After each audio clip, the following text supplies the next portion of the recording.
Hello and welcome to the Arbitration Conversation. So in this webisode, we're talking with a true leader in labor and employment arbitration.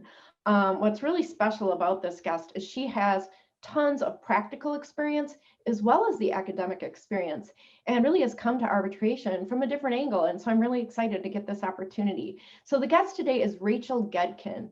Rachel is the director of the Dispute Resolution Center, the Werner Center at Creighton University in Nebraska. But prior to teaching, Rachel actually has a very impressive background in practice. She had been working as a labor counsel for Northwest Airlines. I'm sure in these days that would be especially interesting with COVID, but she was back in those times helping negotiate contracts and deal with mediation arbitration. And after that, with MidAmerican Energy Company as well, doing quite a bit of arbitration and work in the labor arena. Now she is a labor arbitrator as well as an employment arbitrator, and of course also wears her hat as a professor teaching arbitration, mediation, negotiation, and all things non-litigation, as well as coaching many student organizations, which I know is a lot of work and truly wonderful that you do that for your students, Rachel. So it's so exciting to have you. I'm excited. So thank you so much, Rachel. Thanks for having me, Amy.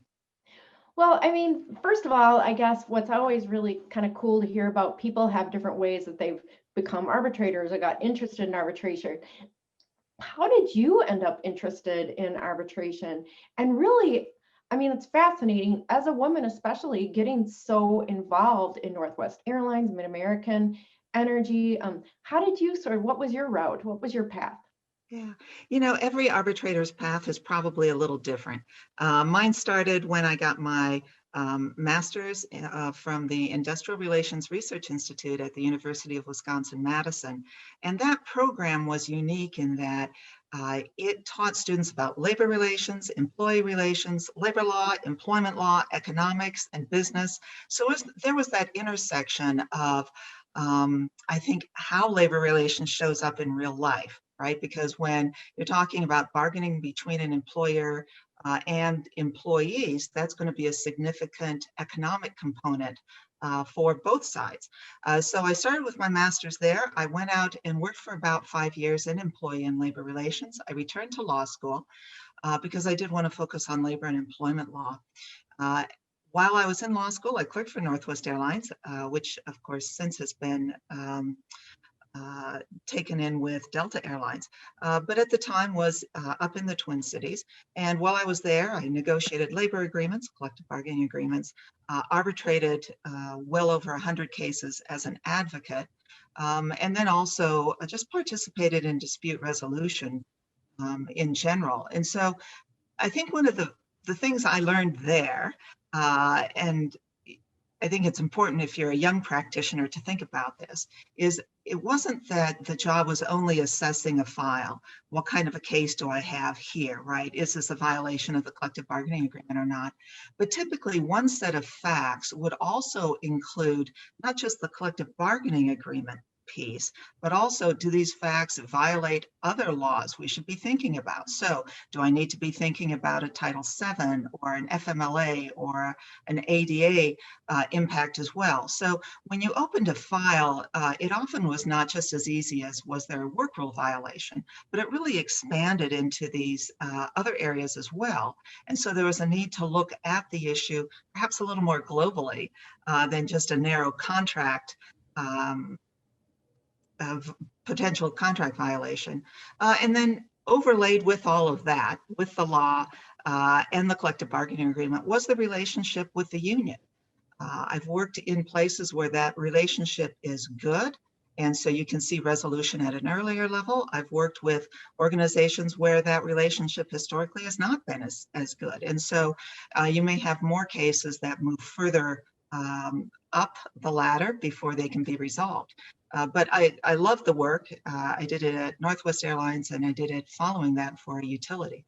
So I've been kind of a labor geek for quite a while. Well, so, and that kind of leads to the next question, which is how is labor arbitration, in your view, different than other arbitration, commercial, construction, other different areas, securities, sports? Right. So it's alike and unlike in a number of ways. Labor arbitration has a historic statutory framework. So it's been around for about 100 years. The Railway Labor Act of 1926 was really the first labor law that in which employees agreed to give up their right to strike in exchange for a process of negotiation, mediation, and arbitration. And under the Railway Labor Act, which also applies to airlines, you have major or minor disputes. The major disputes surround the formation of the collective bargaining agreement.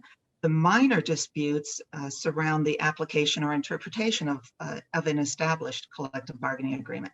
So under the RLA, you may have interest arbitration, which goes to the formation of a contract, and you may have an arbitrator come in and decide that for the parties, because the parties may have negotiated the majority, but not the final tough items, usually wages and benefits.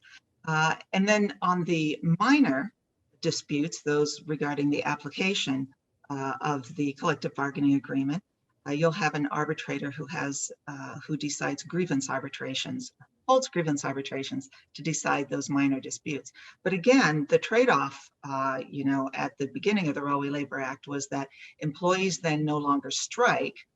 This dispute resolution method is used to resolve disputes, and as a result, you get peace in commerce.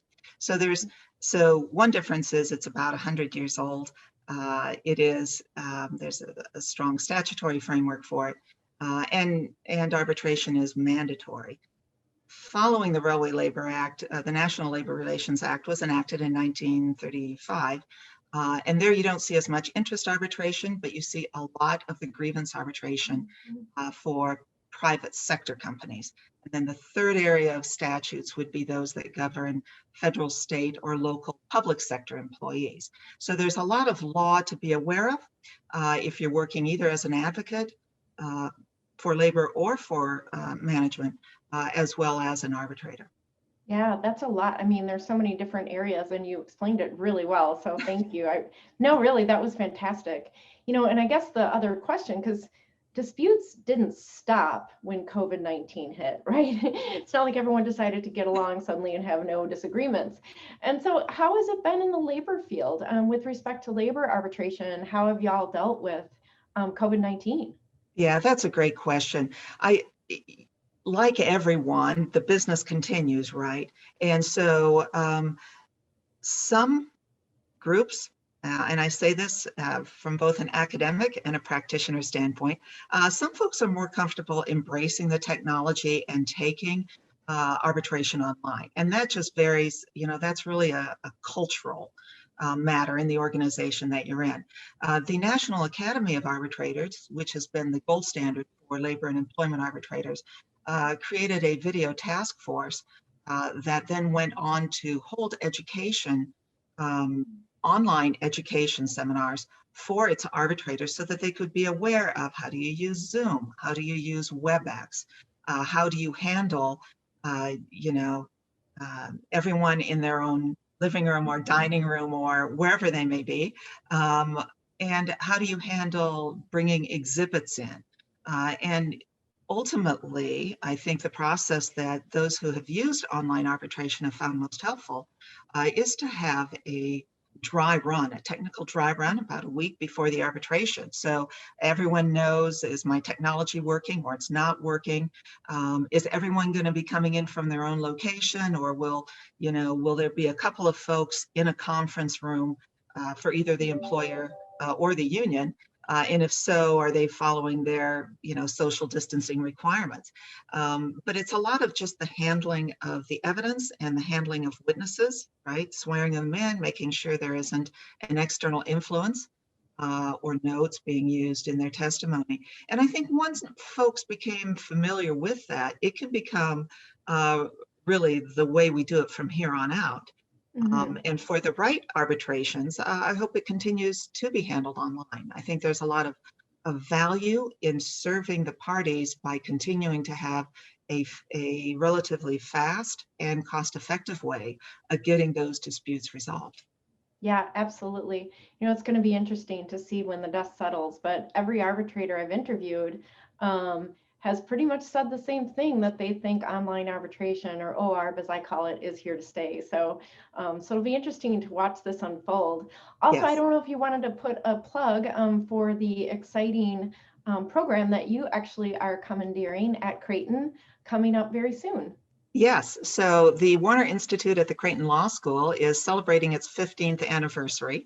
And so we're holding a law review symposium on Friday, February 26th from noon to 5. It is about ADR in the business setting. We have a session on negotiation, a session on mediation, including what we might be able to learn about the psychology of online negotiation, mediation, arbitration. And then we have 2 sessions on arbitration. One is an arbitration law update. And then, of course, you will be joining us for the online arbitration discussion of what have we learned now that we've done online arbitrations for a year. So a great experience. And so check out the Creighton Law School website for that. Awesome, awesome. And it's free and open to the public? Absolutely free, and 4 credits of CLE if you're in Nebraska and Iowa, and feel free to register that in your home state as well. Oh, that's fantastic. Well, listen, Rachel, thank you so much for taking time. Happy New Year. And thank you for all you do in the area and for students. So thank you very much. You're welcome. Happy New Year, Amy. Happy New Year.